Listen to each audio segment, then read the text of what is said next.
Apakah peraturan Kejaksaan Republik Indonesia nomor 15 tahun 2020 tentang penghentian penuntutan berdasarkan keadilan restoratif akan benar-benar diwujudkan oleh para jaksa?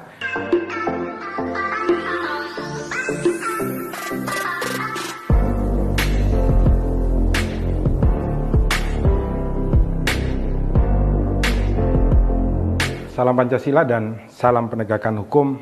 Dunia hukum Indonesia patut berbangga pada hari ini karena Kejaksaan Agung sekarang mengeluarkan peraturan yang mana sekarang penghentian penuntutan sudah dapat dilakukan oleh semua jaksa. Menarik sekali, pada tanggal 21 Juli 2020 Jaksa Agung Bapak Burhanuddin mengeluarkan peraturan Kejaksaan Republik Indonesia nomor 15 tahun 2020 tentang penghentian penuntutan berdasarkan keadilan restoratif. Peraturan ini sangat luar biasa karena sekarang penghentian perkara bukan saja hanya karena seorang tersangka meninggal dunia, kemudian kadaluarsa, tetapi juga ketika ada pengaduan yang sudah dicabut, maka jaksa wajib untuk menghentikan perkaranya, termasuk apabila terjadi perdamaian di luar proses persidangan. Aturan ini memerintahkan kepada seluruh jaksa di Indonesia bahwa apabila sebuah perkara yang berhubungan dengan pengaduan atau terhadap tindak pidana yang ancaman hukumannya 5 tahun ke bawah, maka setelah jaksa menerima pelimpahan tersangka dan pelimpahan berkas yang biasanya dikenal dengan nama tahap kedua, maka jaksa diberikan waktu 14 hari oleh peraturan ini, di mana setiap jaksa wajib untuk mengundang tersangka dan korban, kemudian diberikan edukasi di mana jaksa hadir sebagai fasilitator dengan harapan agar mereka bisa melakukan perdamaian.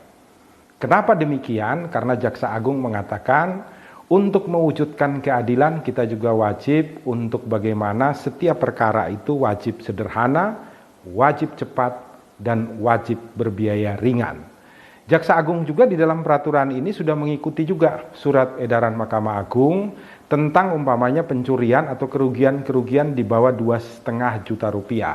Maka setiap perkara yang kerugiannya di bawah 2,5 juta rupiah juga itu wajib untuk dihentikan jaksa penuntut umum. Caranya adalah kalau nanti pelimpahan perkara dan tersangka sudah dilimpahkan, jaksa 14 hari memanggil, dan kalau ternyata mereka itu sepakat untuk berdamai, sudah terjadi pemulihan terhadap seluruh kerugian, maka kemudian jaksa ini akan membuat laporan kepada Kepala Kejaksaan Negeri atau Kepala Kejaksaan Tinggi sesuai dengan di mana perkara itu ditangani dan kemudian dikeluarkan surat penghentian penuntutan. Yang menarik adalah di dalam aturan ini juga dikatakan kalau ternyata seorang tersangka itu ditahan. Saya contohkan pasal 378 tentang penipuan atau 379 tentang penipuan dengan pemberatan dan penggelapan ya di 372 374. Kalau perkara seperti ini tersangka ditahan oleh kepolisian setelah pelimpahan tahap 2, kemudian jaksa 14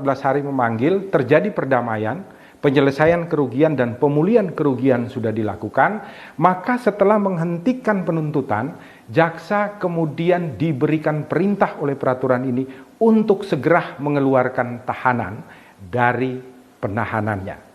Inilah bagaimana kita berhukum dengan nilai-nilai Pancasila. Maka Rumah Pancasila dan Klinik Hukum memberikan sebuah apresiasi ucapan terima kasih kepada Jaksa Agung Republik Indonesia yang telah mampu untuk mewujudkan keadilan berdasarkan Pancasila dengan Peraturan Kejaksaan Republik Indonesia nomor 15 tahun 2020. Semoga keadilan Pancasila akan semakin terwujud di bumi Indonesia. Salam Pancasila dan salam penegakan hukum. Sahabat Rumah Pancasila, apakah peraturan Kejaksaan Republik Indonesia nomor 15 tahun 2020 tentang penghentian penuntutan berdasarkan keadilan restoratif akan benar-benar diwujudkan oleh para jaksa? Rumah Pancasila nanti mau buat perkara nih. ada salah satu anggota Rumah Pancasila mau disuruh mencuri, kemudian dilaporkan ke polisi, dan kemudian dilakukan pencabutan. Kita lihat apakah nanti benar peraturan ini dilaksanakan oleh para jaksa atau tidak. Semoga dilaksanakan. Kalau tidak, habislah kita di Indonesia.